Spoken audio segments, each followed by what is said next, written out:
It is such a delight to introduce Francisco Gil-White. He came to my attention, as many of you, I think, from a great friend of ours who was sending out emails and wanted us to know about him. And we watched the videos, and then Ora Nadrich interviewed him, and that got circulated, and I included it in an email, and I think a lot of you watched that and other links that I had put in. So key. I was blown away by that interview, by other videos that I had seen, by his Substack that's here, just by all these concepts, and I immediately reached out and said, we must have you come. He lives in Mexico at the moment, so was it my preference to do an event in between a series of 3 conferences? No, but you grab people when you can, and so I'm absolutely delighted that he was up here from his home in Mexico. So let me just tell you a little bit about him. He's a master's degree from the University of Chicago in social sciences, PhD from UCLA, our favorite, in evolutionary and sociocultural anthropology. He's been specializing in politics and political behavior, something that's, my goodness, to try to get a handle on that. For the last 20 years, he's been studying the Arab-Israeli conflict, the history of the Jews, the structure of the modern Western system. When we were talking about what he was going to talk about, I said, what do you want to talk about? And he said, I can talk about anything. And I found that that's actually true. So we talked about a few main themes that he would talk about related to Israel, related to the history of anti-Semitism, and the history of what's going on in Israel right now. So please join me in welcoming Francisco Gil-White. So anyway, thank you for coming. My website, Management of Reality, if you want to see our content, if you go to the website, this is what you'll see. And at the top, you'll see we have articles, courses, books, videos. Mostly right now, courses we don't have right now. We will very soon.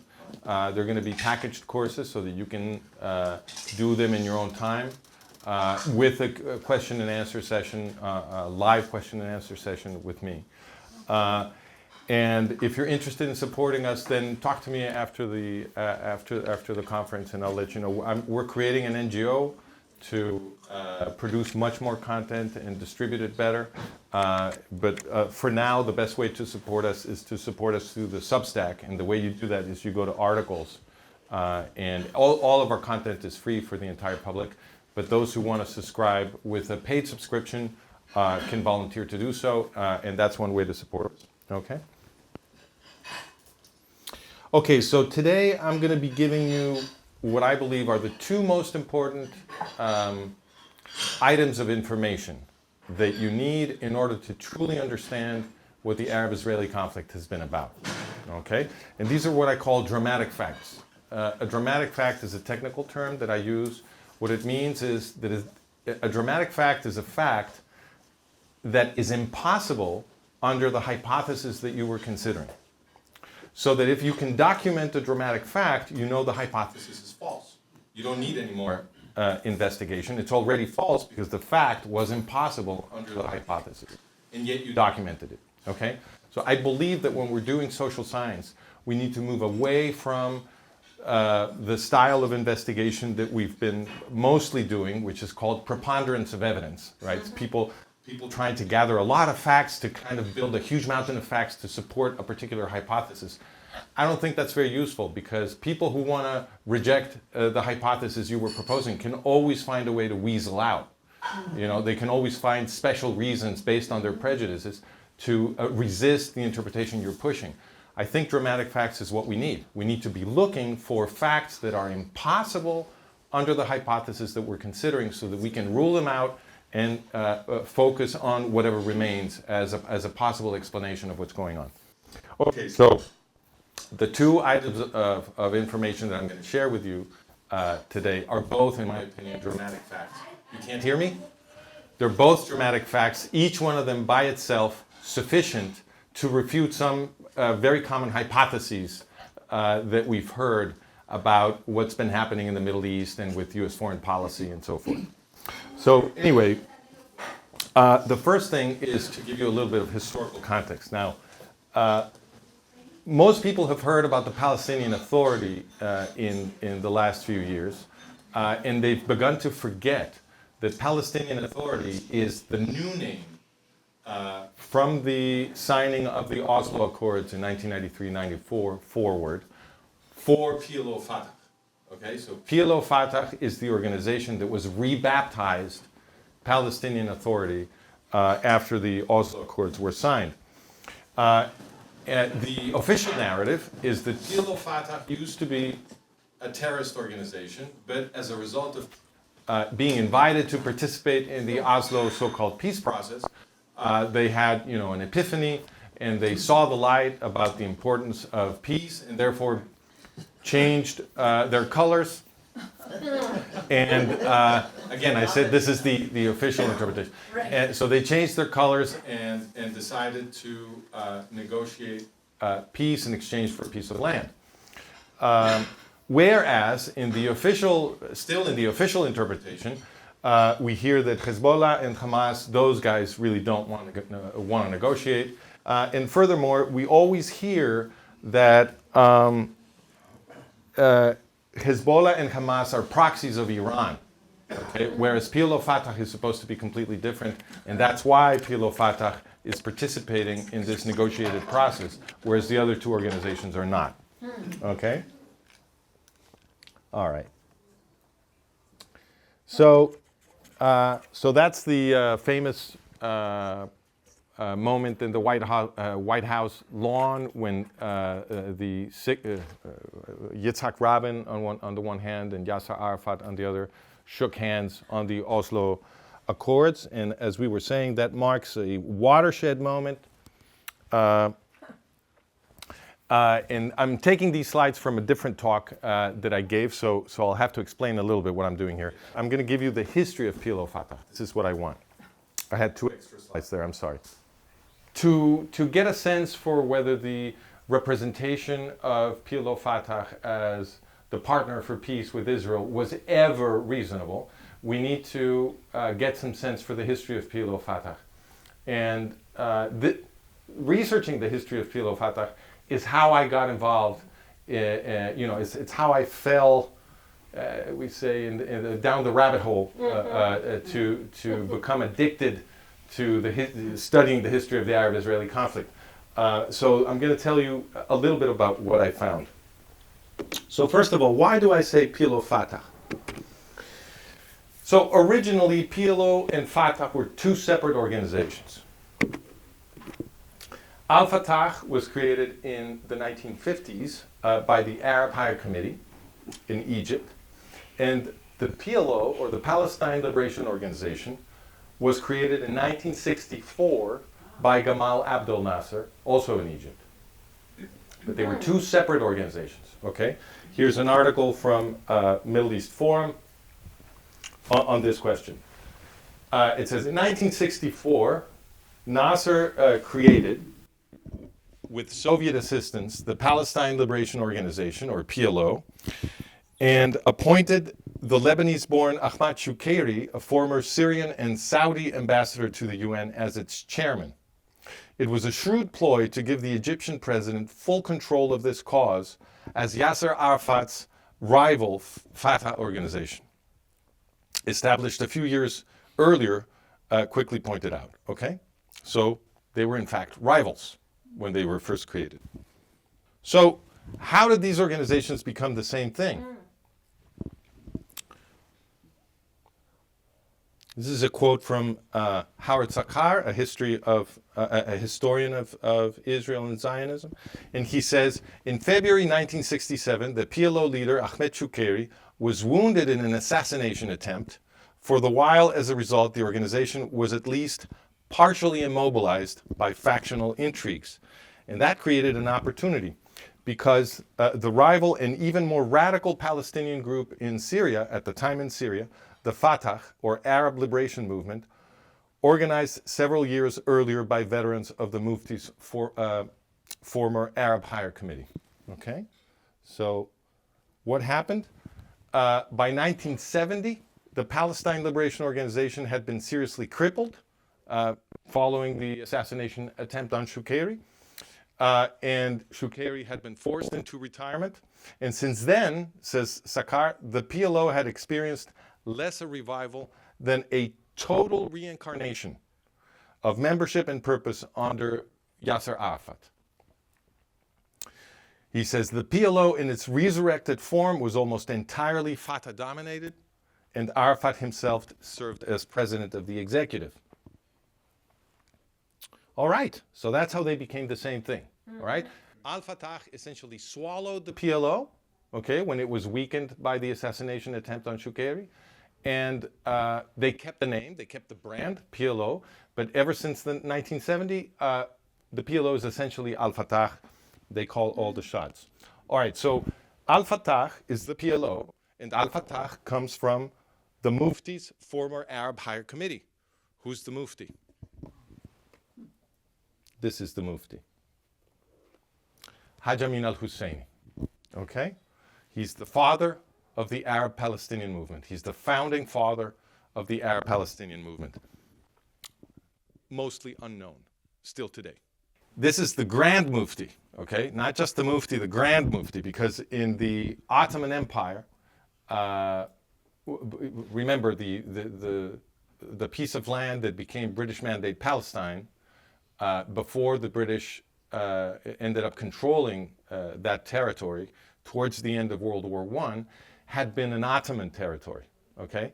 When the Ottoman Empire controlled this piece of land, the office of the Mufti of Jerusalem was not what it would be under the British. Under the Ottomans, the jurisdiction of the Mufti of Jerusalem was just the city of Jerusalem, and he didn't have all the powers that the British gave him.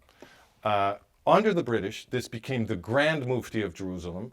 They gave him jurisdiction over the entire territory of the Mandate. So he had power over all the madrasas, the Islamic schools, and the mosques. So he had the power to appoint and remove the people teaching in the schools and also the preachers in the mosques. He had the power to tax the Arab population, and he received a generous subsidy from the British Crown. It's important to understand what happened here and the intentions of the various players to understand that the British made Husseini the Grand Mufti after Husseini demonstrated that he could organize massive terrorist attacks against the Yishuv, that is to say, against the Jews living in Mandate Palestine. Okay, the first terrorist attack that Husseini organized was in 1920. It's called the Al-Nebi Musa massacre. And after he did that, people from British intelligence made sure that he was not prosecuted.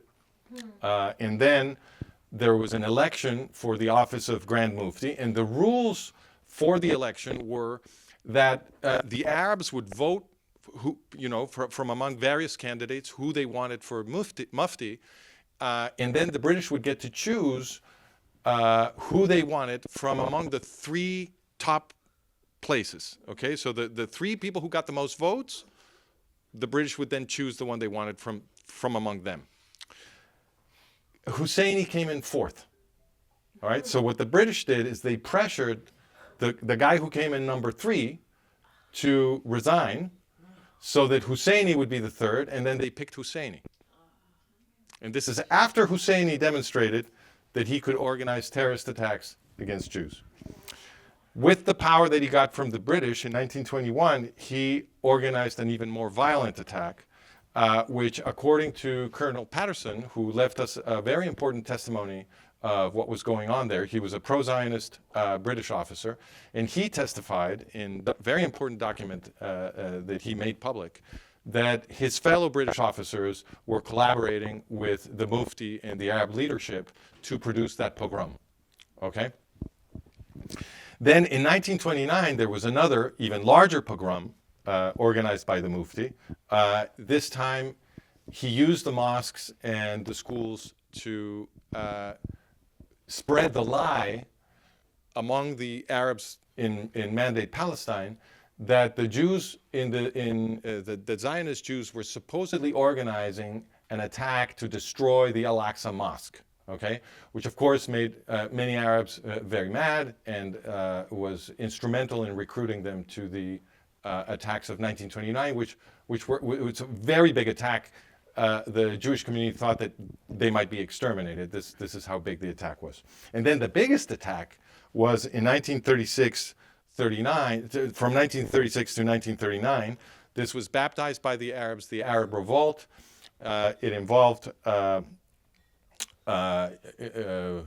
Palestinian Arabs attacking Jews, but also irregular fighters coming in from Syria and from Iraq. Okay, something that is very interesting about the so-called Arab revolt is that Husseini was killing many more Arab Palestinians than he was killing Jews.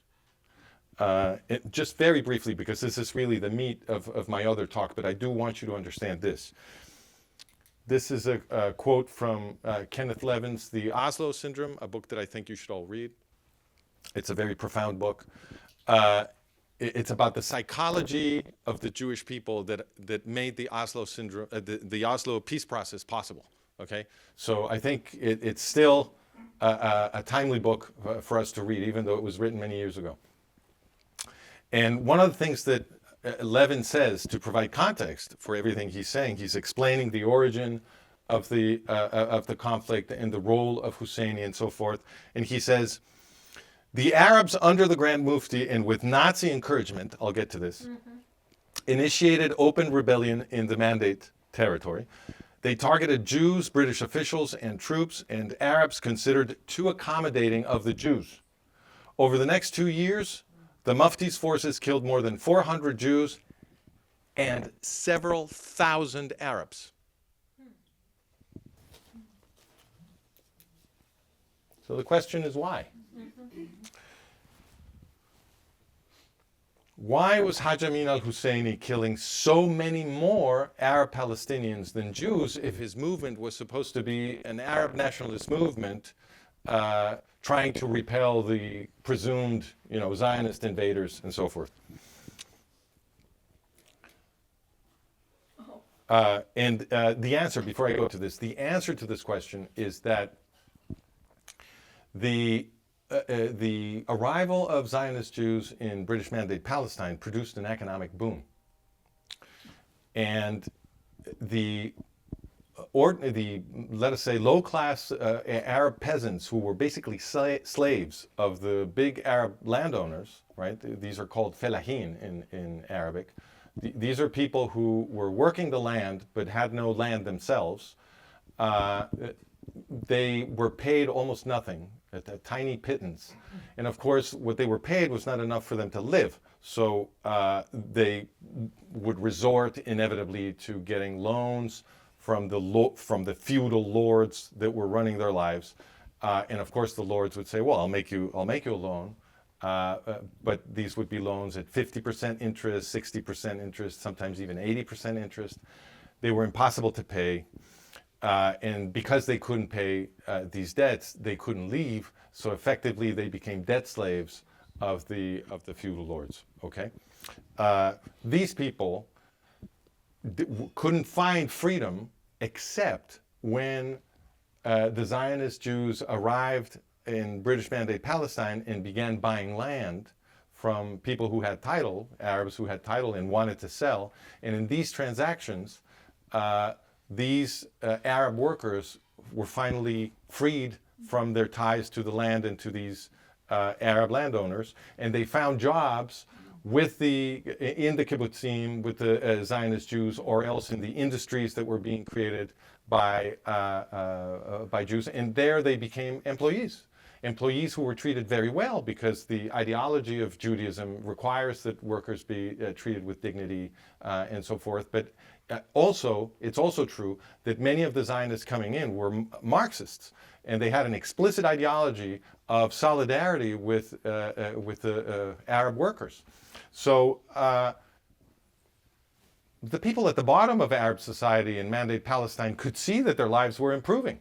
Okay, And so much so that there was a humongous wave of immigration, Arab Muslim immigration, into British Mandate Palestine at the same time that the Zionist Jews were arriving. Okay? In fact, the overwhelming majority of the people who today call themselves Arab Palestinians are descended from people who immigrated to British Mandate Palestine at the same time as the Zionist Jews. Okay? Overwhelming majority. And the reason so many people were immigrating is that they were looking for a better life, and that better life existed there because of the economic boom created by Zionism. All right. So the thing we have to understand, the reason this context is important, is that the Arab-Israeli conflict didn't have to happen. Okay? Husseini insisted on it. And the way he insisted on it was by killing Arab Palestinians who refused to become terrorists and go attack Zionist Jews, which they didn't want to do for the most part because they could see that their lives were improving as a result of the arrival of the Jews in Mandate Palestine. That's why Husseini killed so many more Arab Palestinians in the Arab revolt than he did Jews. Okay? He was having trouble mobilizing the Arab Palestinians against the Jews. Now this has changed now because there's been many decades of indoctrination of the Arab Palestinians. But my point is, this didn't have to happen. Husseini organized his fourth terrorist attack against the Jews of the British Mandate. He coordinated his actions with Hassan al-Banna, founder of the Muslim Brotherhood. Adolf Hitler and Benito Mussolini sent weapons.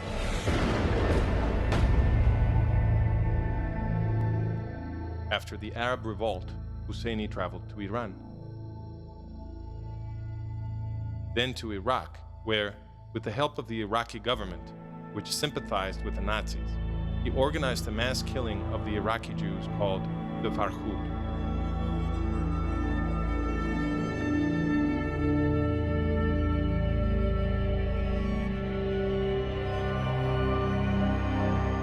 Then he traveled to Rome and arrived finally in Berlin in October of 1941. Okay, this is from a short documentary that you will find if you go to videos at managementofreality.com. What you should know about the larger context here is that Husseini was very famous. He was an internationally famous figure, tremendously influential all over the Muslim world. Many people thought that Husseini was going to be the next caliph. So everywhere that he went, he was received as if he were some kind of head of state or something. The reason he could organize the Farhud in Baghdad, which ended 2,500 years of Jewish existence in that city, was that when he arrived, the Iraqi government turned him into a kind of a cabinet minister, gave him a budget, gave him a bureaucracy, etc. Well, the Farhud was a lot like October 7th. When he arrived first in Italy and then in Germany, he was again received as if he were some kind of head of state. And Hitler and Husseini made some very important agreements, as you'll see. Husseini was received with all honors by the Nazis.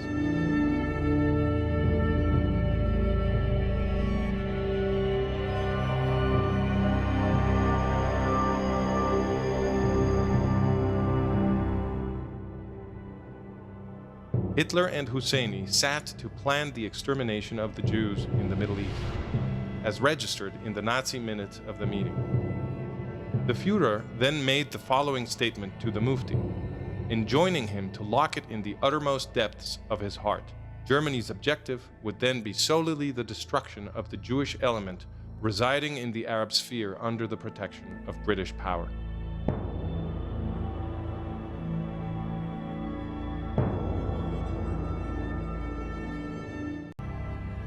Shortly thereafter, in the Berlin suburb of Wannsee, a conference was held. Important officials of the Third Reich decided there that they would kill all of the European Jews. The question is, did Husseini have something to do with this decision? After the war, at the Nuremberg War Crimes Tribunal, evidence was presented to consider Husseini's part in this decision. The witness was Dieter Wisleceni, right-hand man to Adolf Eichmann, the acknowledged director and administrator of the extermination of the European Jews. Wisleceni testified as follows about the Mufti Husseini. According to my opinion, the Grand Mufti played a role in the decision of the German government to exterminate the European Jews, the importance of which must not be disregarded. He had repeatedly suggested to the various authorities with whom he has been in contact, above all before Hitler, Ribbentrop, and Himmler, the extermination of European Jewry. He considered this as a comfortable solution of the Palestine problem. He was one of Eichmann's best friends and has constantly incited him to accelerate the extermination measures. Wisleceni also stated the following: the Mufti is one of the originators of the systematic destruction of European Jewry by the Germans, and he has become a permanent colleague, partner, and advisor to Eichmann in the implementation of this program. In Nazi-occupied Yugoslavia, in Bosnia and Kosovo, Husseini oversaw the recruitment and training of Muslim troops for Heinrich Himmler's SS, troops that committed genocide against Serbs, Jews, and Roma.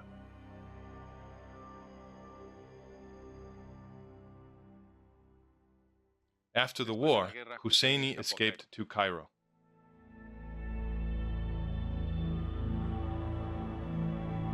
With the blood of millions of Jews still fresh on European soil, the UN voted in 1947 to establish in the Middle East a state for the Jewish people.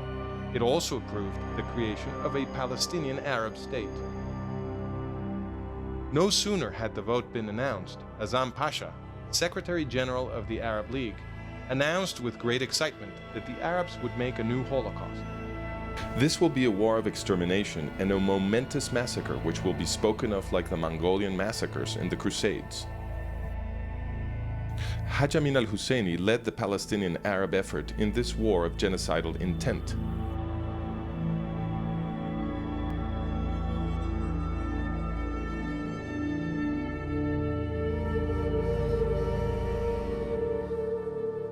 The Jews, most of them civilians without military training and without heavy weapons, defeated the professional armies of the United Arab States, and they established their new state.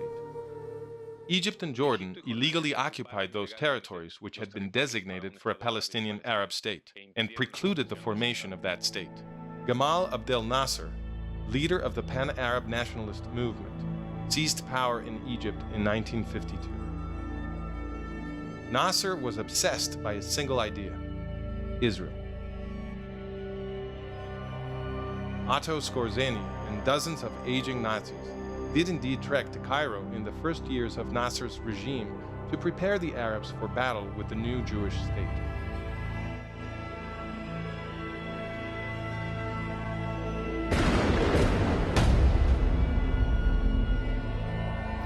Taking advantage of the presence of his Nazi colleagues in Cairo, the Mufti Haj Amin al-Husseini made young Yasser Arafat, then living in Cairo, his protege. The Mufti secretly imported a former Nazi commando officer into Egypt to teach Mr. Arafat and other teenage recruits the fine points of guerrilla warfare. Mr. Arafat learned his lessons well. The Mufti was so proud of him, he even pretended the two of them were blood relations.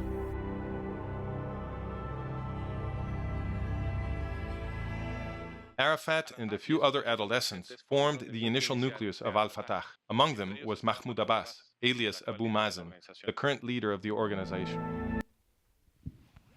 Okay. If you want to know all of the details, or at least all of the really important ones about Husseini, I invite you to read my book, if you speak Spanish, if you can read Spanish, because it's in Spanish. But this material is being made available as my time permits in English language articles in Management of Reality. And we already have English language articles in my previous website that I'll give Karen the address, which still exists as an archive, and you can read them there. Okay, so that's the first dramatic fact. The second dramatic fact I will now share. Okay, so remember we were talking about earlier how, forgive me, so we were speaking earlier about how the, let us say the official representation of what has been happening in the Middle East holds that Hezbollah and Hamas are proxies of Iran, but PLO Fatah is supposed to be different. I am now going to challenge that. And I'm going to talk about the special relationship that has always existed between PLO Fatah and Iran. In fact, a closer and much more intimate relationship than any other organization has with Iran.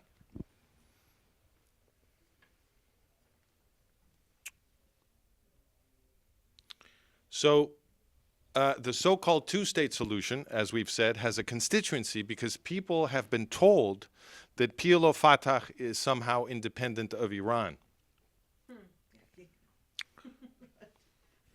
The truth, I will say, is that PLO Fatah is basically the same thing as Iran.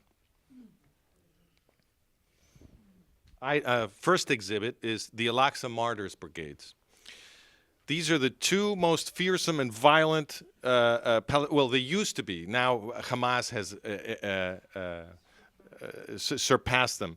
But they used to be the most fearsome and violent Palestinian terrorist group, right? Here's the Times. It says, a new group directly linked to Yasser Arafat's Fatah movement through its Tanzim military wing. I don't know why they say military when they should say terrorist.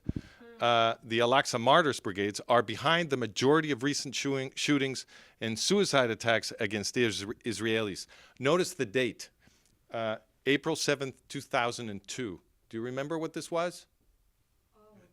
This was the second Intifada, which was extremely violent. The Al-Aqsa Martyrs Brigades were the main group responsible for all of that violence, okay?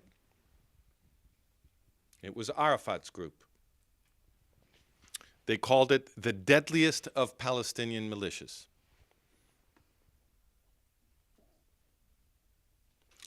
When Arafat died, the brigades pressed very hard to make sure that Mahmoud Abbas was Arafat's replacement. Now remember, the entire media and academic space alleged that Mahmoud Abbas was supposedly the moderate. Mm-hmm. Then they said the big moderate, and they ended up saying the arch moderate, right? Now, if Mahmoud Abbas was the arch moderate, why in the world was the deadliest Palestinian terrorist group pushing so hard to get Mahmoud Abbas to be Arafat's replacement? From the Associated Press, scores of armed, masked militants affiliated with Fatah demonstrated for the continuation of the uprising against Israel. The demonstrators also declared their support for Mahmoud Abbas, the new head of the Palestinian Liberation Organization and Fatah's candidate in the January 9th presidential elections. Zakaria Zubeidi, the 29-year-old West Bank leader of the Al-Aqsa Martyrs Brigades, a violent group linked to Fatah, said he would back Abbas. So they were clear. And they were, in fact, marching in the streets, intimidating people to make sure that Abbas became the replacement. So it's interesting, forgive me, it was, in fact, Iran that through the Al-Aqsa Martyrs Brigades was pushing for Abbas to become the replacement of Arafat. How do we know this? Well, because the Al-Aqsa Martyrs Brigades was being controlled from Iran. Much of the Fatah-affiliated armed faction calling itself the Al-Aqsa Martyrs Brigades has now come under Iran's sway, especially in the West Bank. Now, does that make sense? Does it make sense that there should be such an intimate relationship between Iran and PLO Fatah? The answer is yes, because Yasser Arafat and the Ayatollah Khomeini were actually quite close. Remember, Ayatollah Khomeini is the founder of the theocratic, jihadi, terrorist Iranian state, right? The guy who got the Iranian Revolution to kick the Shah out in 1979.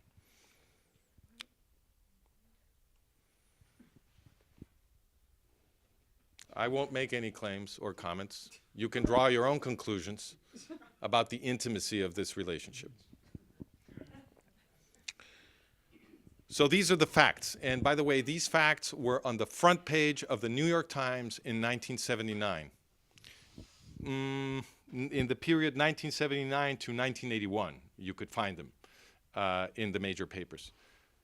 Following 1981, they disappeared from public conversation. You never saw this again in the media. You never saw this again practically anywhere in academia. But remember, this was on the front page of the New York Times in 1979. Yasser Arafat trained Khomeini's troops and sent them weapons. He was the first foreign personality to be invited by Khomeini to celebrate the Islamist revolution in Iran. He went there with Mahmoud Abbas, of course. And from Tehran, Arafat and Khomeini announced that they would destroy Israel. Okay?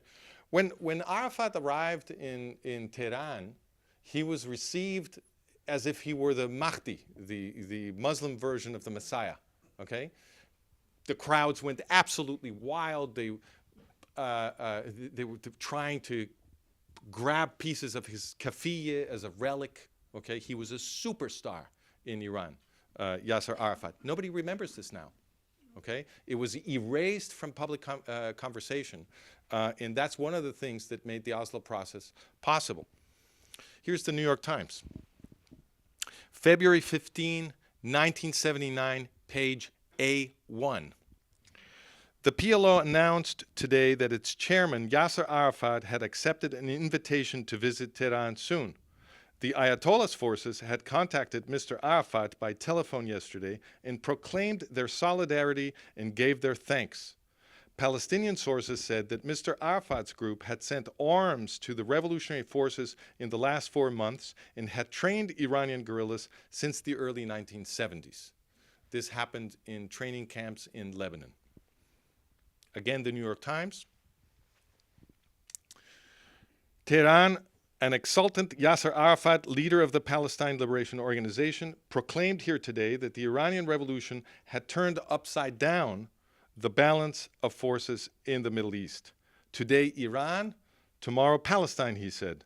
Mr. Arafat received a pledge from Ayatollah Khomeini that the Iranians would, quote, turn to the issue of victory over Israel, unquote, after Iran had consolidated its strength, the Tehran radio reported. Canada's Globe and Mail.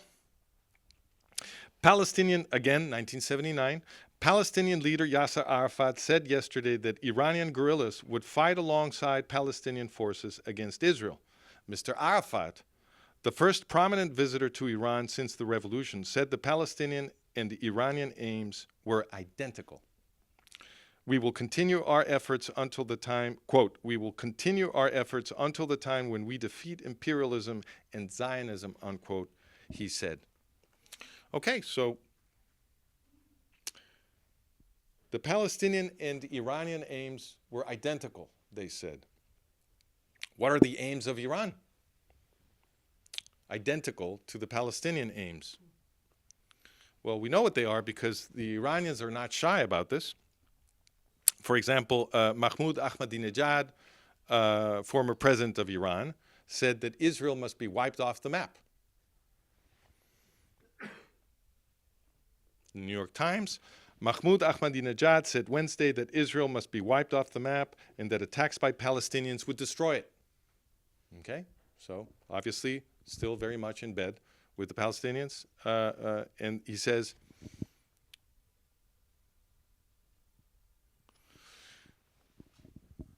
what you have to understand is that this has been a plan from the beginning, and it's called the Plan of Phases. In 1974, PLO Fatah's Palestinian National Council, presided by Mahmoud Abbas, elaborated its so-called Plan of Phases, which is relatively famous among those of us who study the history of the Palestinian movement. The plan is to, first, you promise peace in order to get some territory, in order to get yourself inside Israel, okay? And then you use that territory to prepare the destruction of Israel.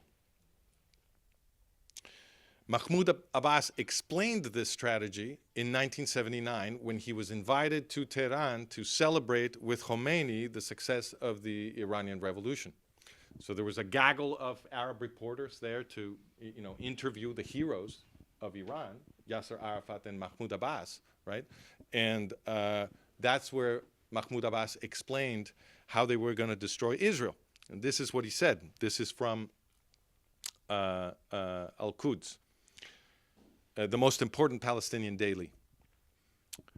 Abu Mazen, Mahmoud Abbas, lectured at length on this issue in Tehran to a group of Palestinian and Arab journalists accompanying Palestinian President Arafat when he went to congratulate Khomeini for the triumph of the Iranian Revolution. It was in February 1979, a week after Khomeini's return from exile in France. This mission is not easy because the Israeli right knows the truth. The Arabs, however, must give this phase a chance. They must convince the majority of Israelis that they want a just peace. So the plan of phases. In 1993, when the Oslo Accords, the negotiations for Oslo were concluded, the plan was still the same, and PLO made it public. So this is again from Kenneth Levin, from the Oslo Syndrome. He says, shortly after signing the Declaration of Principles and the famous handshake between PLO leader Yasser Arafat and Israeli Prime Minister Yitzhak Rabin on the White House lawn, Arafat was declaring to his Palestinian constituency over Jordanian television that Oslo was to be understood in terms of the PLO's Palestine National Council's 1974 decision. This was a reference to the so-called Plan of Phases, according to which the Palestine Liberation Organization would acquire whatever territory it could by negotiations, then use that land as a base for pursuing its ultimate goal of Israel's annihilation. In other words, the Plan of Phases, which is the same thing as Oslo, right, is a Trojan horse. And this is something that Faisal Husseini, who was a top PLO official, said out loud in so many words on one particular occasion. He was the leader of PLO Fatah in Jerusalem, and in a 2001 interview, he said this.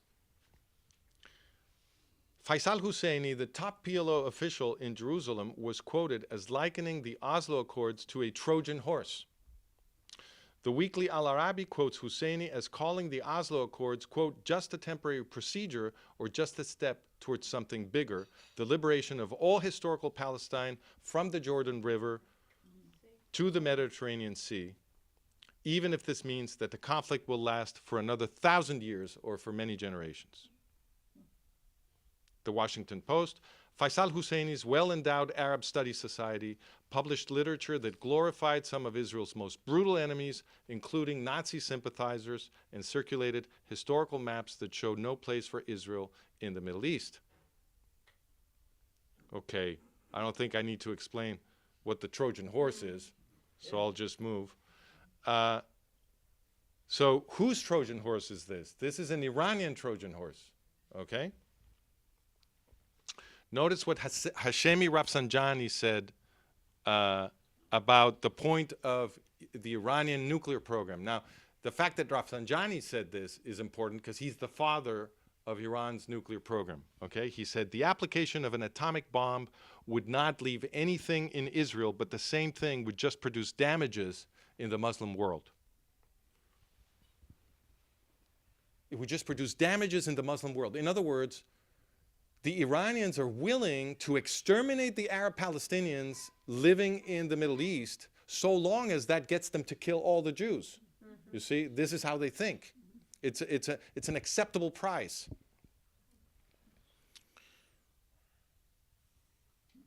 Well, such intentions should lead us to ask, what territories will PLO Fatah's future state be created on?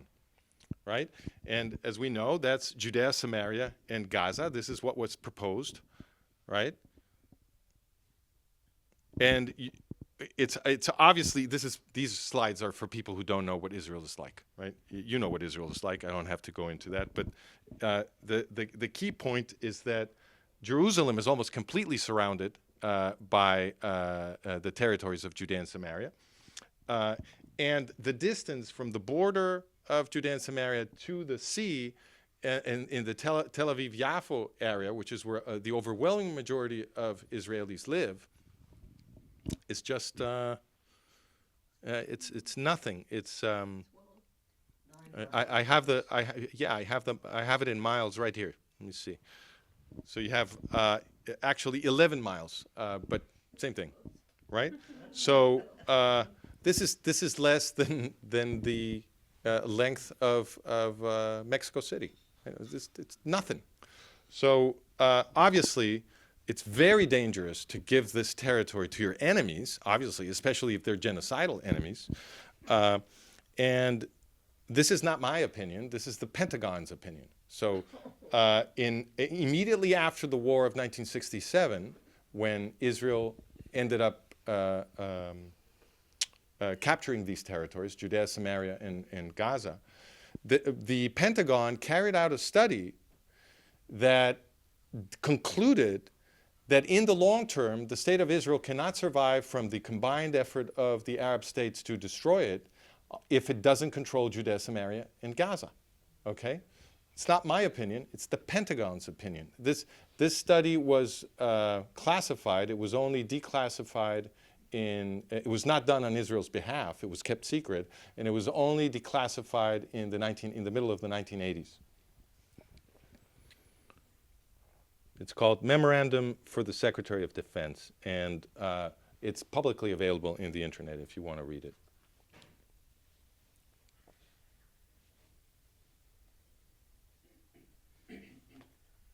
Okay. Netanyahu actually included it, this study as an appendix in his book, A Durable Peace. So he was aware of this. All right, I'll stop there and I'll take your questions.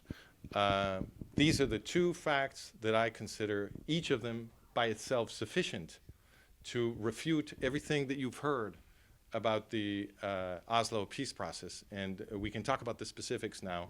I wish to have a little bit of interaction with you, so I'm going to stop here and we can flesh it out with your questions. Thank you very much.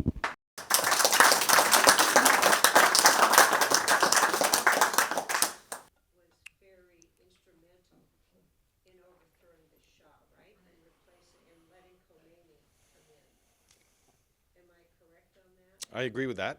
Yeah. Who was behind Jimmy Carter? I mean, what are all the hands in people's backs that led up to that? Interesting question. Who was behind Jimmy Carter? I think we got ourselves a conspiracy theorist. I think we have a room full of kids. Yeah, because Jimmy Carter was already the president of the United States. So who was behind Jimmy Carter? That's top-level conspiracy theory. Congratulations. Well, we might as well ask. We might as well ask. He was very vocal about it. Only the State Department. Well, we might as well ask who was behind Ronald Reagan.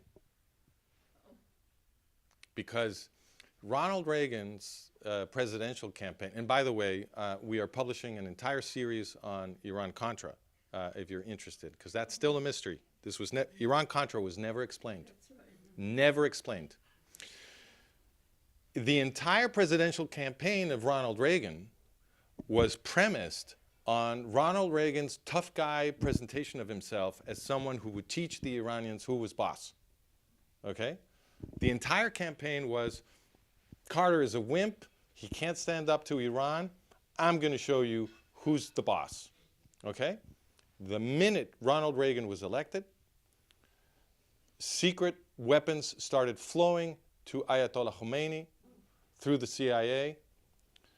And when this was discovered in 1986, this was called the Iran-Contra scandal.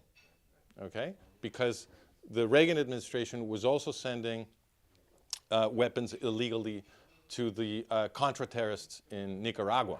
Okay? But forget about the Contra part right now. We're talking about Iran. So you say, who was behind Carter? I would ask, who's behind both?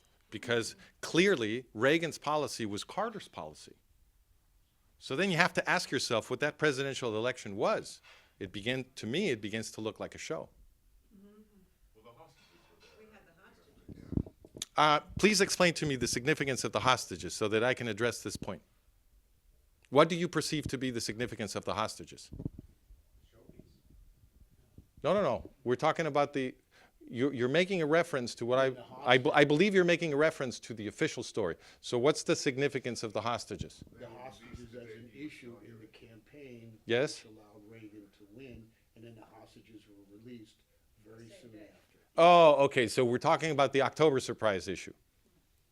Okay, I believe the October surprise issue was also a show. I think that what's most interesting here is the hostages that came later.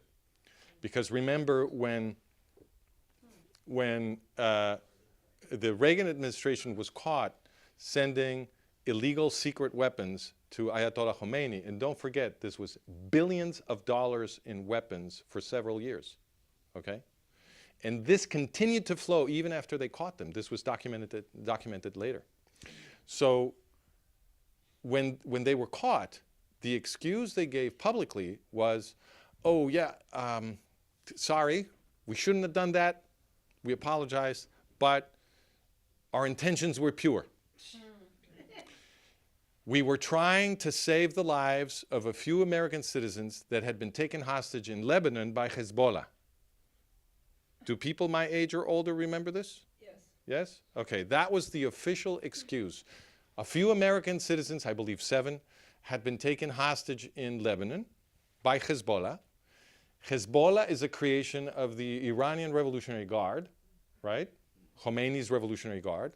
So the official argument became, we sent billions of dollars in weapons to Khomeini in order to beg Khomeini to ask Hezbollah to release those hostages, which is absurd on its face. But it couldn't be true even in principle, because a later investigation by the US Congress found, forgive me, not by the US Congress, by several entities, beginning with the Danish Siemens Union. Those were the first people to put it together. But then everybody conceded this. There's a New York Times article by Seymour Hersh that reviewed all this evidence. It was found that the arms shipments, the secret arms shipments to Iran began in 1981, right after Reagan was elected. The first hostage in Lebanon was taken by Hezbollah in 1982. So these arms shipments had absolutely nothing to do with hostages in Lebanon. We still don't know why this happened. Why do you think? Yeah, you must know. Well, I can give you my hypothesis. Yeah, sure. So I think that there are a number of facts that are consistent with sending billions of dollars in weapons to Khomeini. But first, I want to re-emphasize the context. Khomeini was described by the US government as the worst enemy of the United States. And Khomeini certainly looked the part. I mean, Khomeini was calling the US Great Satan, and he took the whole embassy personnel hostage, something like 52 people or something like that, right after he took power in Iran. And all of that Sturm und Drang and the burning of the US flag in these massive demonstrations in Iran, along with the Israeli flag, and people, you know, fist pumping the air and cursing the United States, all that stuff, it convinced me, let us say. When I was a kid at the time, but all of this looked very convincing. The Ayatollah looked like a total villain, you know, with his permanent scowl, dressed with a black turban and black coat and all this stuff. But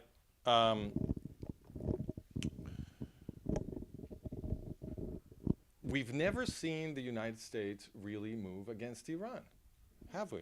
I mean, this has just never happened.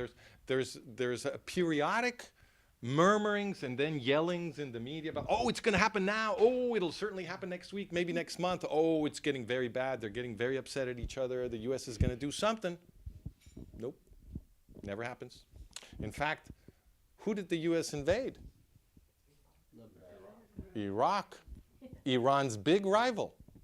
The U.S. did Iran the favor of removing its biggest geopolitical rival. And the consequence of the US invasion of Iraq was that Iran now controls Iraq. Now, of course, this is an outcome that is sold to us as, oh, it was a mistake, you know. They screwed up, right? Of course, that's possible. It's certainly a hypothesis that should be put on the table to be considered with other hypotheses. We shouldn't rule anything out. Any relevant hypothesis should be on the table, and we should consider them against the evidence, okay? On first principles, I find it, let us say, implausible that the most powerful people in the world can't tie their shoes, you know? I think a more reasonable first hypothesis out of the gate is that the most powerful people in the world are powerful for a reason. You know, they know what they're doing. That's why they're more powerful than me. So for me to say that I'm smarter than the most powerful people in the world, it's probably somewhat arrogant, okay? So my starting assumption all the time when I'm doing geopolitical thinking is the people who run the world, probably very smart. And also, they probably have way better information than I do, because they have gigantic bureaucracies capturing information all the time, and this information is getting analyzed and filtered and sent to the top for processing and decision making, right? So, and then there's something else that I like to call political grammar. So what is political grammar? It's the collection of rules that make statements in the political sphere acceptable to the public, right? So there are certain things that you have to say if you were running a Western democracy, right? For example, you have to say that you support freedom of speech. Regardless of what you're doing, this is what you have to say, right? When you grab the microphone and the cameras are rolling, you have to say you're in favor of freedom of speech, right? You have to say you're protecting democracy. You have to say you're solving the problems of the poor, et cetera, et cetera. There are certain statements that are obligatory for leaders of modern Western democracies. There are certain statements that are absolutely forbidden. That's also true. That's a different kind of rule. If you're running for office in one of these Western democracies, you can't say that you're going to establish a theocracy, for example. That's completely forbidden, right? You say something like that, you'll start a riot. So there's things you're obligated to say, there's things you cannot say, and that's all independent of what you actually want to do. This is just so that you can stay acceptable and be able to move as a political actor. Otherwise, you'll be removed by public pressure. There are also rules about what kinds of statements you can combine with each other, and all of this is part of the political grammar. An example of that is, for example, if you're claiming that, forgive me? Okay, if you're claiming that somebody should get a state, right? You have to describe that group as a people. You can't describe them as a club, for example. You have to give them peoplehood. Okay, so these are the rules of political grammar. There are many such rules. If you invade Iraq, and the consequence of the invasion of Iraq is that Iran, your supposed great enemy, ends up controlling Iraq, you can't say this is what you wanted. That would go against the rules of political grammar. You have to say that you screwed up, regardless of what your real intention was. So let us say the general point I'm trying to get across is that you cannot interpret the world on the basis of the public declarations of the people running it. Because they're not making public statements to inform you, they're making public statements to achieve a political result, right? Okay, so I find it very significant that every major foreign policy of the United States in that area of the world has benefited Iran. Starting with what you described as Carter's efforts to get rid of the Shah and put Ayatollah Khomeini in power, and Reagan's immediate efforts to strengthen Ayatollah Khomeini, and so on and so forth. And I have an entire series of articles that you can go read where I trace the entire history of U.S. foreign policy towards Iran so that you can see that this has been a perfectly consistent pattern. Coming down to the present day, 1 month before October 7th, the U.S. government released $6 billion for Iran. And after the Israeli operation against Gaza had already begun, after the Hamas-Israel war had already begun, the US government announced $100 million for Hamas. Why? Well, I think the most obvious hypothesis is that when people who have very good information and have the ability to make very informed decisions do something in geopolitics, the achieved result was the intended result. This is the first hypothesis. Of course they can make mistakes, certainly. I'm not trying to say that these people never make mistakes. I would never say that. What I mean is, But- what is the motive for America to be doing this? Well, America's not doing this. See, this is something that trips us when we're trying to do geopolitical theory. It's an assumption that we have, which is an innocent assumption, where we imagine that there is solidarity between the power elites and the people whose lives they're running. But there is no necessary solidarity there. We shouldn't assume that. That's something to be investigated, right? So when you say, well, why would America do that? You're imagining, how could this benefit ordinary Americans, right? But my answer to that is you must release yourself from the attachment to the idea that the people running your country are doing things on your behalf.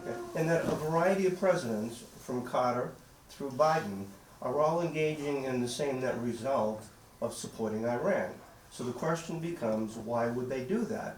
And what I would like to ask you is, do you think it has something to do with fear of Muslims, or do you think it has something to do with a collaboration of the elite of America collaborating with Muslims, who we all know ultimately want to take over the world? So is there a higher level of political engagement between the elites and what we all fear of the Muslims and Sharia law changing the whole structure of the world? Is that the answer to this puzzle?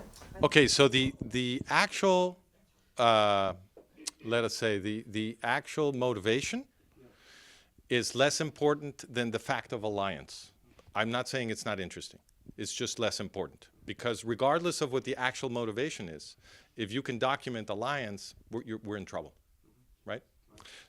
So something else I always like to point out is Qatar.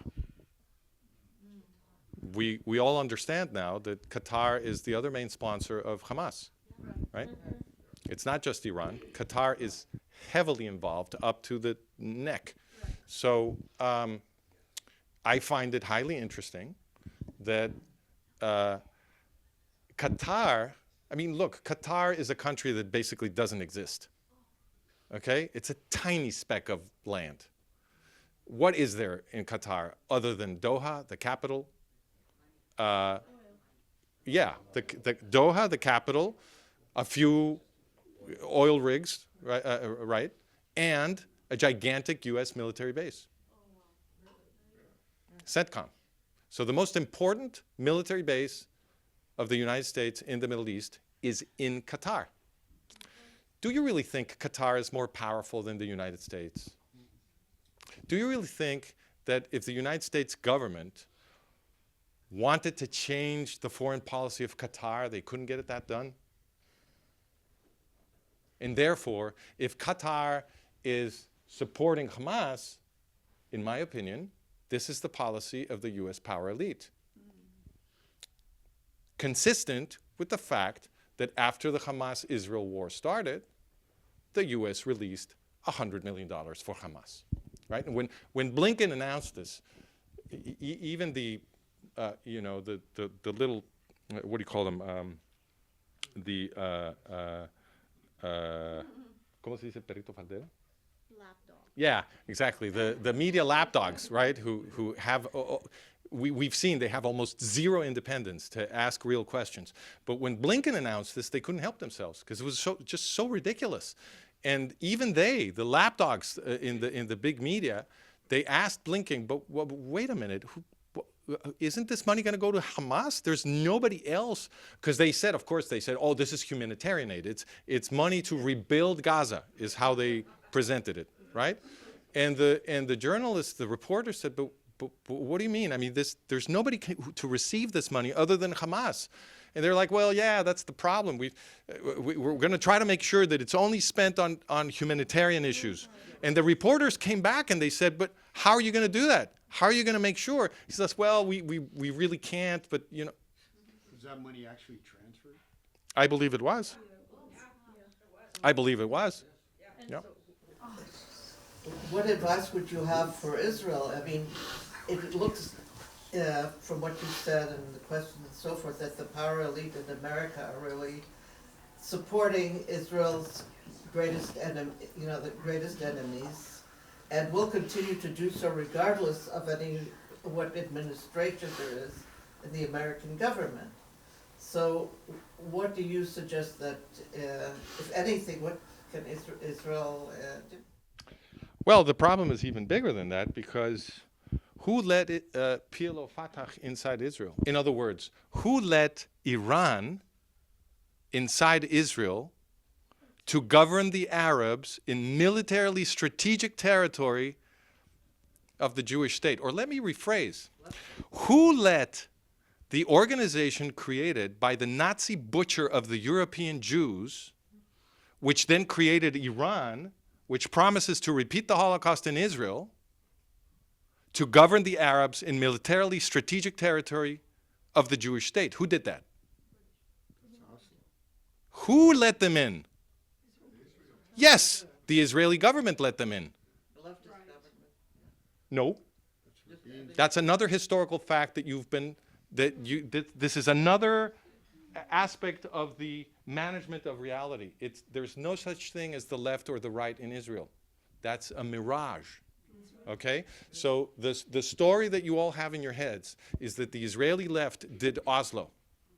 The Israeli left certainly did Oslo. This is true. But so did the Israeli right. And the Israeli right are the people who got it started. What's the goal? Let me just get the fact out. Because I think it's more important that you people are left with questions and come to your own conclusions than that I push for a particular interpretation. Oslo happened because Benjamin Netanyahu violated the sacred taboo of Israeli politics, which was never to negotiate with PLO Fatah. This was the sacred taboo of Israeli politics. And in 1991, there was something called the Madrid Peace Conference. And the people who went to the Madrid Peace Conference from Israel were not leftists. It was Yitzhak Shamir, Prime Minister, and Benjamin Netanyahu, Undersecretary of Foreign Affairs. Okay, the Foreign Affairs Minister didn't go because he didn't get along with with Shamir. He didn't speak English either. So Shamir took Netanyahu with him, and Netanyahu was the big star of the Madrid Peace Conference. Okay, and it was at that conference that he violated the sacred taboo never to negotiate with PLO Fatah. Why? Because PLO Fatah were terrorists who wanted to murder every last living Jew, right? That's why there was a taboo. So he violated that taboo. He began negotiating with them. And remember, the Oslo Accords were signed in 1993. That's just 2 years after the Madrid Peace Conference. Oslo is a consequence of the negotiation process that Netanyahu began. Netanyahu is also the guy in power when October 7th happened. Mm-hmm. So your problem is way bigger than just the U.S. power elite. You're saying that they are collaborating with Hamas. I didn't say it. You said it. I'm asking. Well, the question here is, what's the obvious conclusion? So remember, I said dramatic facts. Dramatic facts are facts that are impossible under the hypothesis you were considering. Now, let us say that the hypothesis you were considering was that the people running the Israeli government are true patriots trying to protect the Jewish state. If that's your hypothesis, I would ask you, how do you reconcile the fact that these people let inside the Jewish state the organization that was created by the Nazi butcher of the European Jews to exterminate the Jews in Israel, to govern the Arabs in militarily strategic territory of Israel? How do you reconcile that with the hypothesis that the people running the state of Israel are patriots? International They were naive. Yes. No, yes, they were naive, but unfortunately, we have the same thing here. We have the rhinos, we have the wolves in sheep's clothing. We have no clue that they're wolves. Okay, but I want to address the naivete hypothesis because it's very powerful. It's very popular. It's very popular because Jews always want to save their leaders. Because your identity is wrapped up in the celebration of these big Jews. That's the truth. Okay? So I want to address the naivete And hypothesis. suddenly Israel is naive? When has it ever been naive? Well, that's my question. So to say that they're naive, we would be back to the hypothesis that, for example, the people running the United States make all kinds of mistakes, right? These people have way better information than we do. They're way smarter than us. That's why they're so powerful, right? So to call them naive requires you to say that they really thought that the organization created by someone who is on the same level as Adolf Hitler, right, created specifically to exterminate you, had changed its stripes and was now really interested in peace, and that the smartest thing to protect Jews was to bring this organization to govern and indoctrinate Arabs in the militarily strategic territories of the Jewish state. Can anyone really be that naive? I'm not Yes. saying that they're I'm not saying that the elites are naive. I'm saying that the whole masses down here Masses. are. We're naive. We're the We're ones. now realizing. Oh, but that's different. That's different. You didn't bring them in. They brought them in. This was not your fault. So here's the key question. What do you think would have happened if the people running the Jewish state had made it public? I have to make an aside. The stuff on Husseini, it took me 2 weeks to document. 2 weeks. It was all in the UPenn library, where I was teaching at the time. And further aside, when I published the UPenn, yeah. I was teaching at UPenn. Further aside, when I published my history of the Arab-Palestinian movement, forgive me for spitting, with all of the stuff on Husseini and Pilo Fatah and all this stuff, the consequence was that I was fired from the University of Pennsylvania. Okay? All right. So we would have to, so the question here is, what do you think would have happened if the people running the Jewish state, who have intelligence bureaucracies that obviously must know what it took me 2 weeks to document when I became interested in the history of the Arab-Palestinian movement, right? If they had informed the Israeli Jews and the Jews of the diaspora about where PLO Fatah comes from and the role PLO Fatah played in the creation of Iran, which promises to exterminate the Israeli Jews, right? If all of that had been shared with Jews in Israel and in the diaspora, do you think the Oslo process would have been possible? Yeah. Which means, in my opinion, no, I don't think so. Really? The organization, do you really think that you can sell to the Jews of the world that you're going to bring the organization created by Adolf Hitler, essentially, into the Jewish state? I remind you, the Jewish state was created to protect Jews from Nazi genocides. So how can there be a bigger absurdity than to bring into the Jewish state to govern Arabs in a militarily strategic territory, an organization created by the Nazi butcher of the European Jews? That's an attack. It's an attack on you. Okay? So now listen to this. Let me just close. Let me just close. I'm closing now. Hold on. Just a second. Historically, the Arabs were against the Jews before even the Nazis. Yes, but that's beside the point right now. Hold on just a second. I want you to focus on this counterfactual imagination. I claim that all that was necessary to stop the Oslo process was a press conference, a live press conference by the Israeli Prime Minister. Because if the Israeli Prime Minister convenes an international press conference, because he's going to give a big announcement about the Arab-Israeli conflict, the entire world media will congregate to hear what he's going to say. Because everybody everywhere has to know every day what is happening in Israel, right? Everybody's obsessed. So if the Israeli prime minister convenes an international press conference, everybody will come. So all that was necessary to stop the so-called Oslo peace process in its tracks was such a press conference where the Israeli prime minister would inform the world that PLO Fatah comes from the German Nazi final solution, and that PLO Fatah created Iran, and therefore Israel will never negotiate with PLO Fatah, full stop, end of story. That would have buried the Oslo peace process. It would have buried it. But there was no such press conference. What the people running the Jewish state did is they lied to you.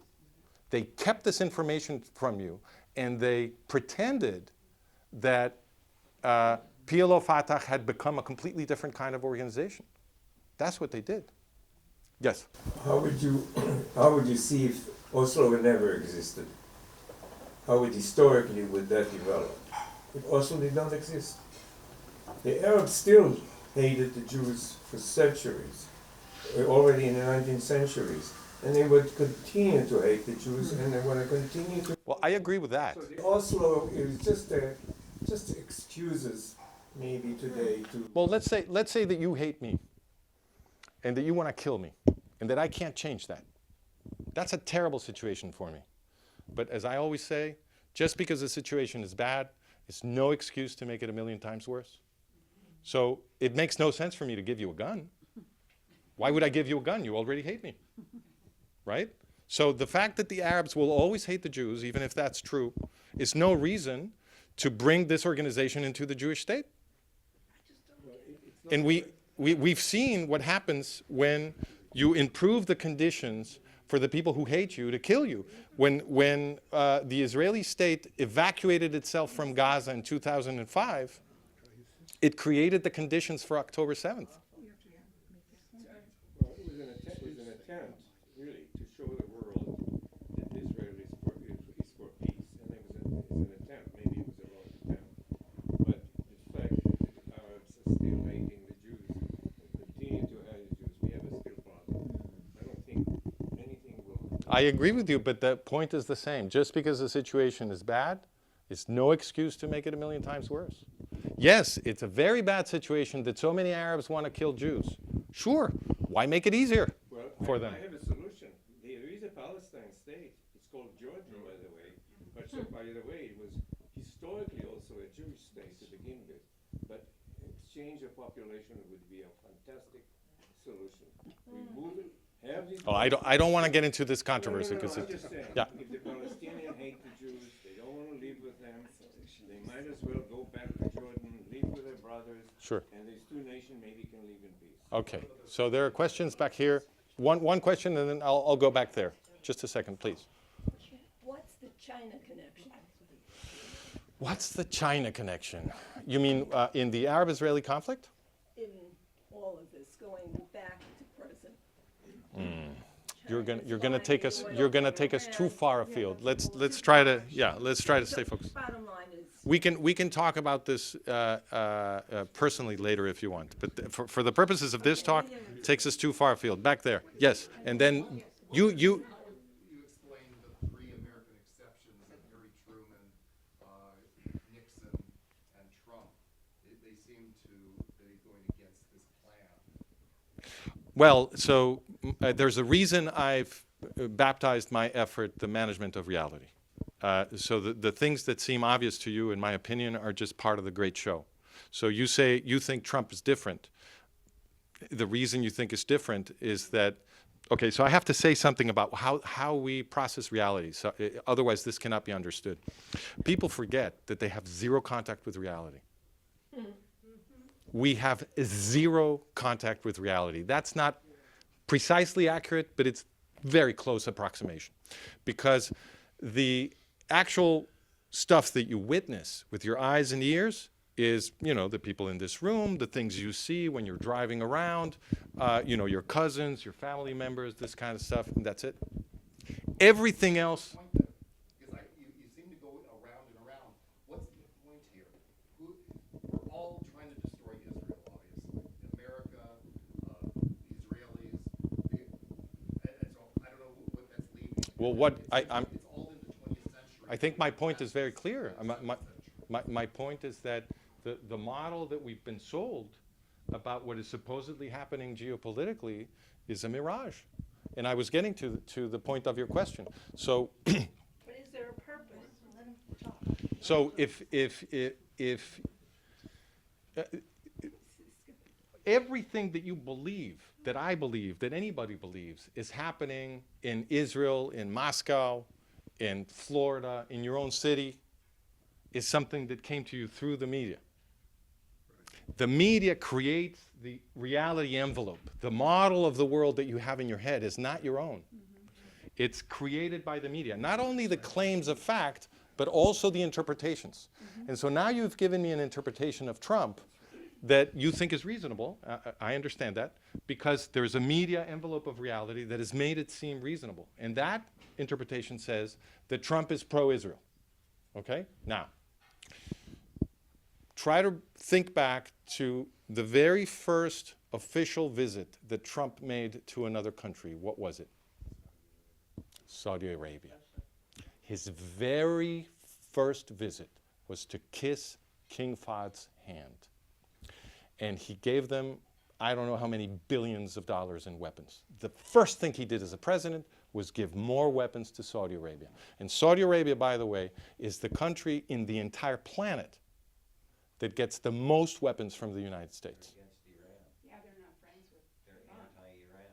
Their potential. Well, of course, there has to be a narrative about why he did it, because he's not going to say that he's strengthening Saudi Arabia to weaken Israel. He's not. That would violate the political grammar.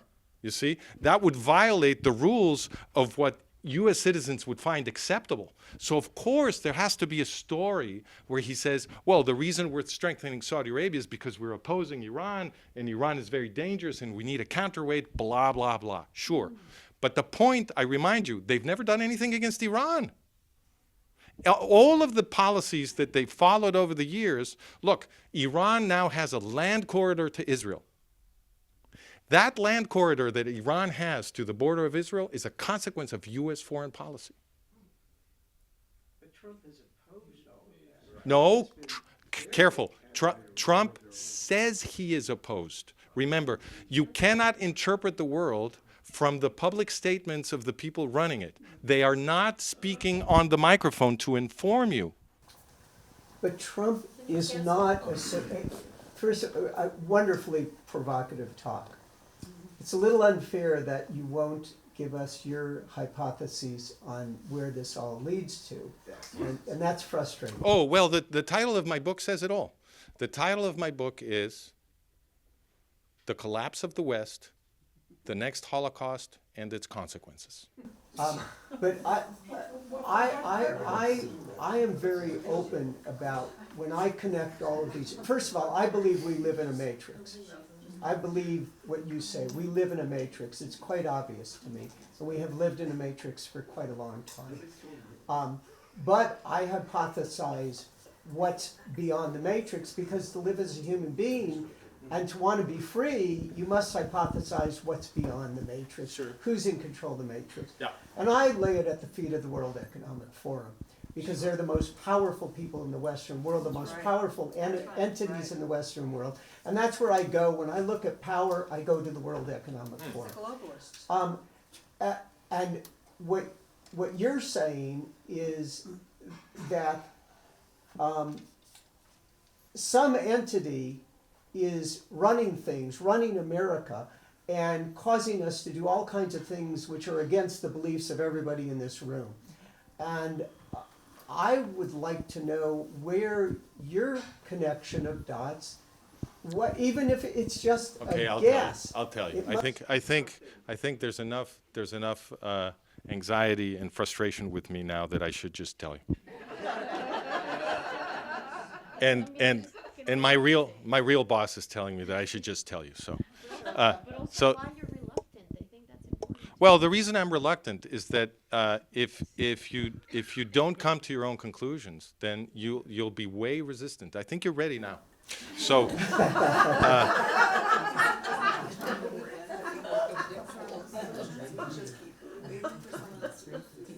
Right. So Aura's saying we always wait for somebody else to conclude for us, but we have to reach our own conclusions. I believe that. We're all But doing that. yeah. So anyway, here it is. Here it is. So the question you haven't asked me, which is people always ask me, and that's my cue to finally give you my model of what's going on, is why do they want to kill us? Why this gigantic effort to kill Jews? Right? Where does anti-Semitism come from? And I think all of the explanations you have heard over the years for why there's anti-Semitism are dead wrong. Every single one of them. So you've heard the scapegoat explanation, and people are jealous, and religious Jews are just too weird, and that produces hate, and this and that. I think they're all wrong. Remember where the law of Moses comes from. Yes, but the political context of the origin of the law of Moses. What is the political context of that story? It's a slave revolt. That's right. It's a slave revolt, okay? The Israelites were slaves of Pharaoh with the help of God and led by Moses. They organize a revolt.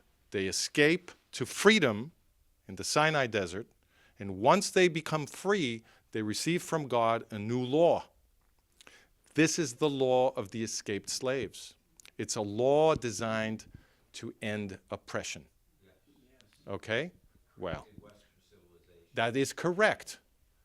That is correct. The effect of this law within the West over the course of 25 centuries transformed the most cruel, most repressive, most unequal, most barbaric societies on planet Earth, which were the ancient Greco-Roman societies, societies that thought that it was fun, you know, like going to the movies to watch a human being get eaten by a lion, right? These psychopathic societies, okay? The Jews transformed those societies, which were the worst, into the best societies we've ever had, which are the modern Western democratic societies. You did that. Your ancestors did that. Okay, so how do people who want to make us all slaves feel about the Jewish movement? Remember, these people love thinking of themselves as descendants of the Greco-Romans. That's what they teach us in school to be proud of the ancestral Greco-Roman past. And they teach us the lie that the Greco-Romans invented democracy. Baloney. Modern democracy, yes, the word demokratia is a Greek word, but the system they had is not our system at all, okay?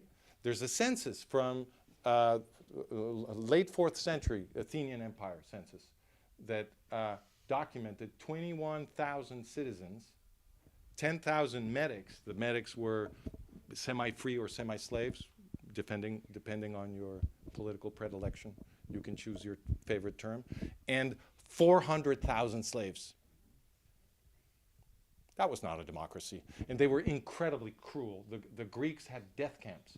The mines south of Athens in Laurium were butchering tens of thousands of slaves, forcing them to go into the earth over and over again until they dropped dead.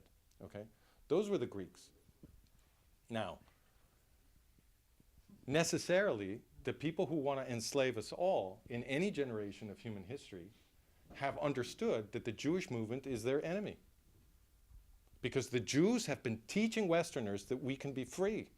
And they have inherited to us a system of ethics and a body of law that helps us fight oppression. Modern democracy doesn't come from the Greeks. Modern democracy comes from Leviticus 19:18, which Rabbi Hillel the Elder, the most influential rabbi of all time, identified in the 1st century BC as the principle from which the entire Torah and the entire Halakha comes from, okay? And Leviticus 19:18 says, you shall love your neighbor as you love yourself. Once you decide that you must love your neighbor as you love yourself, all of modern Western political thought follows, because that principle requires that we all be equal under the law, that we all have political representation, that we all have equal access to the courts, and that we all have suffrage, and so on and so forth. So that's the principle that builds modern democracy, whereas the Greeks had a political theory that said that Greeks were Übermenschen, that they were biologically superior to barbarians, and therefore they should enslave all barbarians. This is what the Greeks believed. They were fundamental racists, okay? So the reason that you are persecuted, the reason October 7th happened, the reason the Shoah happened, is that the people who want to enslave us all understand that the Jewish movement is what stands between the freedom of all Westerners and slavery. They understand that. But then you throw in, the murderers of Christ. That's a tough cocktail. Okay, so the murderers of Christ accusation was very useful to mobilize people against the Jews. But it's not the fundamental reason for anti-Semitism, because great massacres of Jews began before Christianity. So in Hanukkah, we commemorate a gigantic genocide of the ancient Jews carried out by the Greco-Macedonians. Christianity was still way in the future, okay? And the Greco-Macedonian, if you read the books of the Maccabees, the rabbis decided not to canonize those historical books, but the fathers of the Christian church did. So if you want to read if you have a Christian friend, just borrow a Christian Bible. You can read the books of the Maccabees. It's like you're reading about the Nazi Holocaust. It's amazingly similar. And the Greco-Macedonians were very interested, not just in killing Jews, they were interested in abolishing the Jewish religion. And this is very interesting because the Greeks didn't care what other people's religions were. The ancient pagans of the Western world would borrow religions from each other as if they were, fashions to dress different ways. They had no problem with other people's religions, but they had a problem with the Jewish religion. Why? Because the Jewish religion is teaching people to be free, and those people were making slaves. You see? So you can extrapolate that to people like us here today, freedom lovers, those who honor values that were extracted from the West. Yeah. And you could say that's what the left, rather than using biblical history as part of your explanation, that's what the left and Biden and these people right now are doing to people who are trying to save our Constitution, save our country. So would you then just put us in the same category as Jewish people who were fighting for freedom, and therefore your thesis is that that's why they were hated? We're fighting for freedom, and that would that be your explanation, that that's why we're hated and we have the conflict that we do today? Yes, I would say that the Jewish movement is still the light to the nations. Right. It's still the light unto the nations, and these people understand. The people killing you understand that the way to establish a permanently repressive political structure, one from which we cannot rise up again, requires getting rid of you. This is why you are subjected to great mass killings in every generation, over and over again. And this is not going to stop. You have to understand that. Right. So the Shoah happened, yes, because you have terrible enemies who want to kill you, but also because the Jews are bad at defending themselves. And every generation of Jews concludes that it's all over now. Thank God. People in the early 20th century would say to themselves, we're in the modern world now. Fantastic. Anti-Semitism is on the wane. They made us citizens now. We're out of the ghettos. We're becoming professionals. We're joining Christian society. Great. It's all over. Holocaust was right around the corner. Okay? What just happened on October 7th? Same thing. Oh, the Abraham Accords. Oh, great. Now we're going to be friends with the Arabs. We're signing peace accords. The world is going to be different. Trump is on our side. Oh, yeah, fantastic. October 7th. This is not going to stop until we win. You have to understand that. We have to communicate with all Westerners. This model has to be communicated to all Westerners, because the day that Westerners understand that fighting anti-Semitism is the same thing as Western self-defense, Right. that's when we win. They will not defend you as charity to you. They won't do it. They have to fight anti-Semitism from an understanding that they're fighting for their own selves, for their own families, for their children and grandchildren, okay? If they can be made to understand that the fight against anti-Semitism is the fight for their own freedom, then we win. But you know that's not happening in the schools. It's very contrary to what you're saying. You mean the universities? Yes. I mean, that's the complete opposite of what they're being indoctrinated with. Well, that's more grist for my mill, because the universities are an expression of what the power elite wants people to learn. You see? So the fact that so people always say, oh, the problem with the universities is that all of these professors are cultural Marxists and they've been poisoning our kids and so forth. And you know what? It's true. But somebody asked me who was behind Carter. You should ask yourself, who let those professors in? The universities were not uniformly leftists in the first half of the 20th century. Leftists were a minority in the first half of the 20th century. People think, oh, it's inevitable that professors are leftists. That's not true. That's not true. And you have to ask yourself, who let these people in? Why did the social sciences and humanities become uniformly Marxist in a country that is capitalist?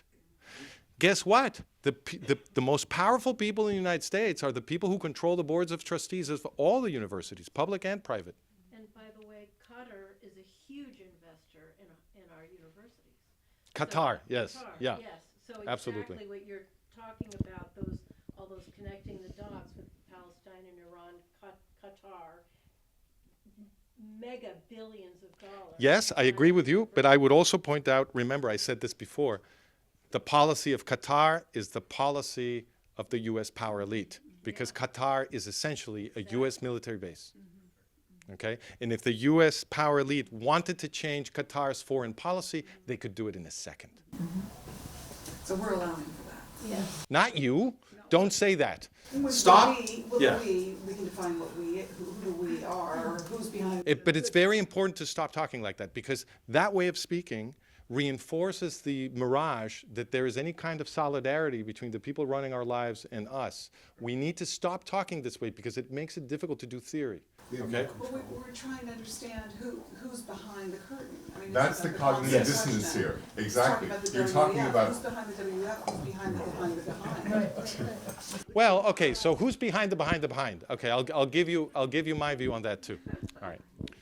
Since otherwise you will be very frustrated. So the question is, who's behind the behind the behind? So who's pulling the strings all the way at the top? So I actually think this question is less interesting than you think. I think that the most important question is, where are they taking the system, and what their ideology is. That's the most important question.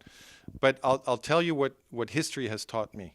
So there's one very important historian that I think is absolutely essential to understanding the political and geopolitical context of World War II and the Shoah. And that's Edwin Black. And I encourage you all to go read his books. So Edwin Black is the author. He's very famous. He's the author of IBM and the Holocaust. Maybe you've heard of that book. War Against the Weak, another very important book. He's a good friend of mine. I recently brought him to Mexico to give a whole series of conferences. War Against the Weak, the book you mentioned, is especially important because what Edwin Black documents there is something that disappeared from U.S. education. So nobody knows about it anymore, even though it's perfectly well documented. And again, this is another aspect of what I call the management of reality. Because reality is managed not just by telling you lies, but by omitting things that are part of our historical context. War Against the Weak is a book about the eugenics movement, okay? The eugenics movement was the most important social and political movement of the first half of the 20th century worldwide. Why? Because eugenics caused World War II, which was the biggest geopolitical event of the century, okay? So what was eugenics? Eugenics is the original ideology of the presumed biological superiority of Germanic stock. Okay? That's what eugenics was. And it became especially important in the initial phases in Great Britain and then particularly in the United States. It was the preferred ideology of the power elite both in the British Empire and in the United States. Okay? And it was financed to the tune of billions of dollars from the greatest fortunes of the biggest industrialists in the United States. People like John D. Rockefeller, Andrew Carnegie, Henry Ford, and Watson at IBM. Yes, Harriman, absolutely. He was the railroad guy and so forth. There was a big push from the very, very top of U.S. society to mainstream the claims of the eugenics movement. These are the people that created the IQ tests. Okay, so the IQ tests were created by a French guy who was not a eugenicist, but the IQ tests were distorted by these people. They took control of them. And the whole point of the IQ tests was to ask people questions that the people at the very top of U.S. society would know the answers to, simply because they belonged to that stratum, and that ordinary people at the bottom wouldn't know, so that they could then be diagnosed in a pseudoscientific way as mentally retarded. You see, the term they used at the time was feeble-minded. And by diagnosing people as feeble-minded, you could then curtail their rights and liberties. This is what the eugenics movement was doing, because what they were trying to do was destroy democracy and turn us into slaves again. And in the first half of the 20th century, thanks to all the money spent by these great robber barons, hundreds of thousands of innocent Americans, U.S. citizens, were either incarcerated or forcibly sterilized or unmarried. Or aborted. Or lobotomized. Thank you. Or aborted by the actions of state bureaucrats. Oh, yeah, absolutely. Margaret Sanger. Absolutely. That all came out of the eugenics movement. Yes, absolutely. Did the eugenics movement, or did they invent the concept of the three races, Mongoloid, Caucasoid, Negroid, and just... Well, let us say that... Multiple humanities versus one. Let us say that they certainly used those arguments, because those ideas all arrived at the same time. So in the second half of the 19th century is when you get those theories of the races, and also when the eugenics movement first appears, because the eugenics movement was invented by Francis Galton, who was a British thinker, and this is very important. Another test. Raise your hand if you know what happened in 1848. One person? Look around, please. Look around. Raise your hand. Look around. Look around. 2 hands, 3, 4. Okay, not too many. Oh, I'll repeat it. Raise your hand if you know what happened in 1848. Baseball was invented. European rebellion. Thank you. Most people don't know this anymore. 1848 was the year of the European spring, as Howard correctly pointed out. Okay, this is where the word spring comes from, that we now attach to every successful rebellion, right? Spring, the Arab Spring, the Czech Spring, blah, blah, blah. The Communist Manifesto. Exactly. The Communist Manifesto was authored in that context. What happened in 1848 is that all of the peoples of Europe rose in revolution the same year. So try to picture this. It's incredible that we don't know about this anymore. It's not being taught in school. I used to teach at ITAM, which is the elite university in Mexico, and I would ask the students who were studying political science and international relations what happened in 1848. None of them knew. 1848 is the year that the modern world really began, because remember, Napoleon was defeated in 1815. So the ideas of the French Revolution, which Napoleon had been remember, Napoleon, everywhere he went, he abolished the ghettos, okay? Because he was preaching liberty and equality and fraternity for all. I know that in the Anglo-Saxon world, Napoleon has a bad reputation, but he was not as bad as British and American writers make it seem. And he was abolishing the ghettos everywhere he went and freeing the Jews. And he was imposing Code Napoleon on all the territories that he liberated. Remember, he was fighting autocrats and Swiss mercenaries, and on his side were peasants fighting for their own, for their new French freedoms. So Napoleon was defeated in 1815. From 1815 to 1848, the European autocrats created something called the Holy Alliance, which was an alliance of the three most repressive states in Europe, Austria, Prussia, and Russia, okay? And from 1815 to 1848, they were trying to kick us all back into the Middle Ages. And they were sitting on a powder keg, and it blew in 1848. All of the peoples of Europe rose in revolution the same year. And the power elites of the West got so scared that they would have their heads cut off, that they decided they had to open the valve and let some steam out and acquiesce to the demands, to at least some of the demands that the peoples of Europe were making. Parliaments, suffrage, rights charters, separation of church and state, blah, blah, blah, everything, freedom of the press, everything that we believe is essential to modern democracy. That's when the political grammar changed. That's when the people running our countries decided that they were obligated to say that they were in favor of freedom and that they were going to solve the problems of the poor and blah, blah, blah. That's when that began happening, okay? And that change in the political grammar put us on a slide on the progress, this is the original meaning of progress.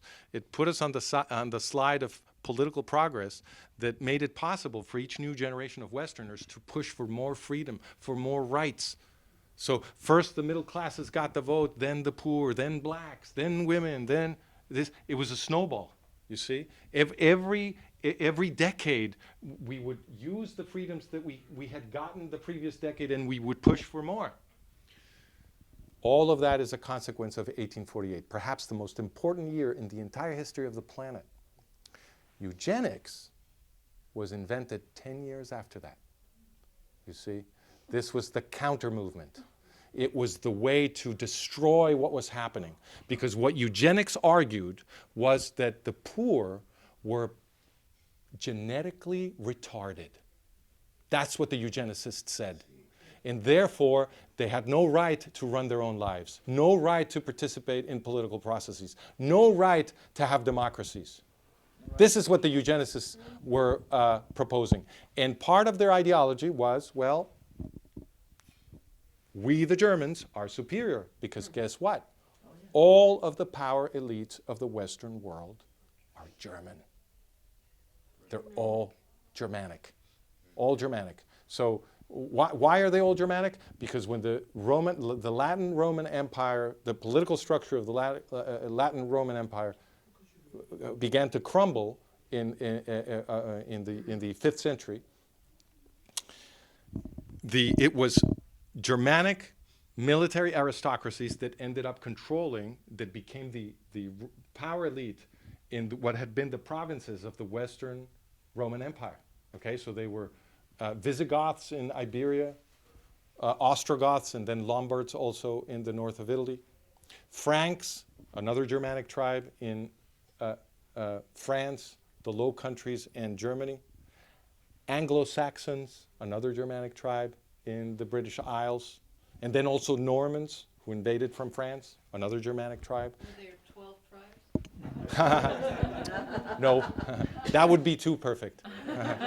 And then you have the Scandinavians in the north. So the entire European nobility is of Germanic extraction, and they all remember that. You see, so the eugenics movement, which was claiming biological superiority for Germanic stock, became popular with the power elites all over the West. And this is why, because you see the power elite in the United States, Anglo-Saxon, right? Their ideology was that Anglo-Saxons are the purest Germans, you know, the best Germans. So they're the best of the best. And they became the leaders internationally of the eugenics movement. And the American fortunes financed the growth of German eugenics and the formation of the German Nazi Party. So you're asking me who's running the people who are running us? It's the eugenicists. It's the eugenicists. We have to win. We can't let these people run the world. We have to win. Question. I have a question for you. You know, you reiterated the past has never passed. Hindsight's 20/20. But I'm looking at the future of Israel right Yeah. now. with all these problems. 2020. Yeah. I want for you to address at this time the best alternatives for Israel to win and survive. Well, Good question. Israel has to completely defeat and expel and defeat the terrorist organization. So Hamas has to be completely defeated. There can be no Hamas inside of Israel, but the same goes for PLO Fatah. They have to be destroyed. The same goes for Hezbollah. What about nuclear Iran? Nuclear Iran. So in September, Iran cannot be allowed to develop a nuclear bomb, obviously. September of 2023, Iran was supposed to be a month away from having stabilized nuclear reactions and centrifuges. Okay, I have really bad news for you. So there's a book by a former New York Times journalist who was actually kicked out of the New York Times. Let me see if I can remember his name. If not, I'll send it to Karen and she can send it to you. James Risen, I believe. No. Anyway, I'll get it to you. But this guy wrote an entire book on how Iran got the blueprints to build a nuclear bomb. And the story that he tells is that the CIA made a huge mistake. Because what the CIA was trying to do was sabotage Iran's effort to develop a nuclear bomb. And the reason this interpretation is put on it is that the story that he documented was that the CIA is who gave Iran the blueprints for the bomb.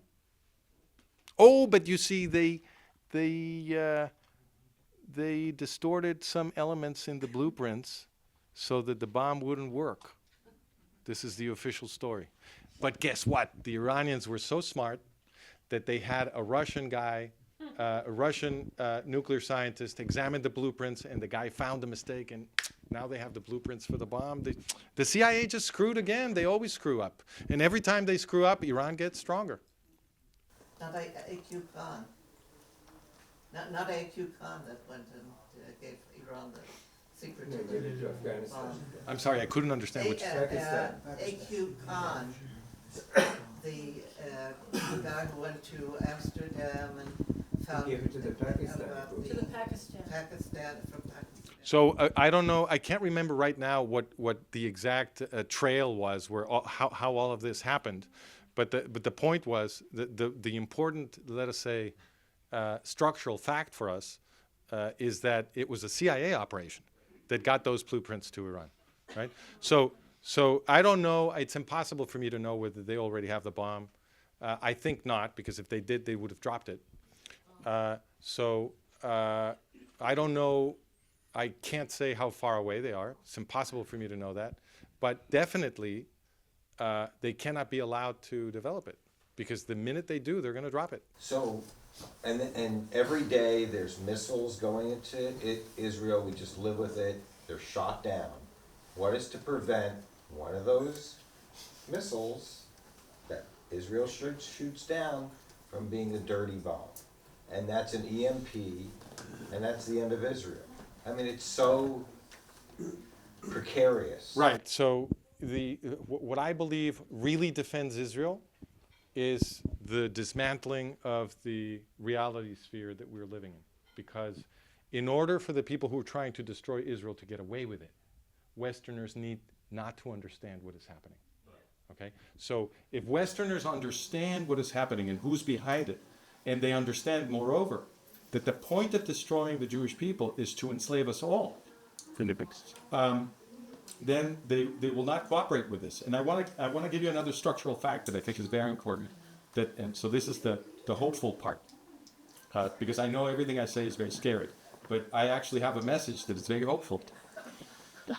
Two things. First of all, in order to get this done, the bad guys need to move these giant bureaucracies that they control.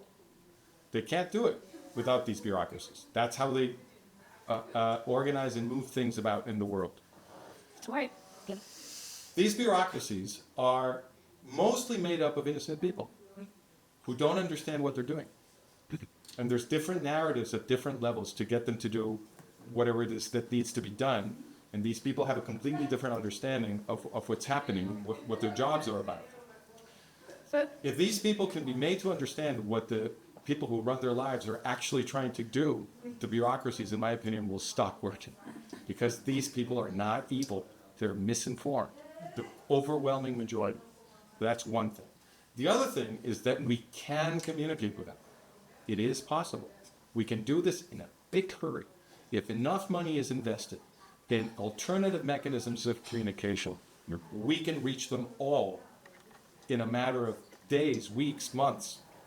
Why? Because we are living in the midst of a communications revolution that is as significant politically as the invention of movable type by Gutenberg. Okay? When movable type was invented, for the first time, dissident political and religious movements in the West were able to fight the Catholic Church and the kings allied with the church. And the totalitarian system of the Middle Ages began to crumble. Why did movable type achieve this? Because all of a sudden it became incredibly cheap to produce dissident propaganda that allowed these Protestant movements finally to reach a draw in their fight against the church. Okay? Before that, they'd all been exterminated. New movements kept bubbling up, but they would keep getting exterminated. Once they invented movable type, things changed. Okay? Now, we now have the blog revolution and the podcast revolution. The technologies we have are so impressive that one guy with his home studio and 2 microphones, Joe Rogan, has become as important as a big media company. I thought you were going to say Tucker Carlson, but that's okay. Well, I like Rogan better, but that's another example. Okay, it's not Tucker Carlson is not a clean example because Right. it does come from big media. Right. Joe Rogan didn't really have a political show when he started doing this. And has not been somebody, I mean, maybe, but in someone. Not really. Joe Rogan, I think Joe Rogan is a centrist. Yeah, it's going to pull in more people. Right, exactly. Joe Rogan is learning. Exactly. Exactly. I think he's an honest person. Right, he's learning. That's the most important thing. He's an honest person. So it's possible now we have honest people with the power to communicate with millions of Westerners. And therefore, the stuff that they need to understand can be got to them. And we can teach them to think about the political structure of our world and move the system in a direction that will make it impossible, because the political grammar will then change. It will make it impossible for the people running these bureaucracies to get away with another episode of murder of the Jewish people. And we have to do this for the sake of the entire West. We saw it in World War II. Yes, they murdered the Jews. Between 5 and 6 million Jews, something like 66% of the European Jewish population. Nobody suffered more than the Jews. But it's important not to forget that more than 64 million non-Jews also died in World War II. So the anti-Semites are bad news for everybody. The entire West collapsed because of these anti-Semites. And then in addition to the 64 million who were murdered, we have hundreds of millions of other Westerners who were enslaved. Right? So the anti-Semites are bad news for all of us. When people ask me, well, why are you so obsessed with the defense of the Jews and blah, blah, blah, because I'm not Jewish. And what I always answer is, look, it's not charity. I'm defending myself. I learned the lesson of World War II. If they go after the Jews, they're going to come after me. You know, they're going to turn me into a slave. They're going to turn my children, my grandchildren into a slave, my cousins, my brothers. I'm defending my own family. Okay, so this is what we need to communicate to Westerners. This is the strategic fight for the future of the West. It's the fight against anti-Semitism. The minute this, what's the la feature, comment si dice, the minute this, the minute the light goes on, right, the minute this light goes on, we will be safe. If this light goes on in millions of heads, we will be safe. But we have to seize the day. This is the generation, in my view, that will either save or lose the planet. Because we have globalized. There is no place to run anymore. Right, there's no. The Jews can't, there's no place to run. You thought Israel was gonna protect you? October 7th was the demonstration that was a mirage. So we cannot run, we have to stand and fight, and guess what? We have to win. So we have to, in a big word, invest the money we have, and we have a lot of money. This is a historical moment in which the Jewish community and their Christian allies have a lot of money. We have to invest it before they take it from our hands, because they will take it. That's what happened in Nazi Germany. There were people with a lot of money that could have been spent in time to protect the Jewish people. It wasn't spent, and they lost it all. Let's not lose it. Let's use it before it's too late. Invest it, communicate with all Westerners, and save this world for children and grandchildren. Because guess what? The West is a really cool place until these people started destroying it. Right. Well, thank you.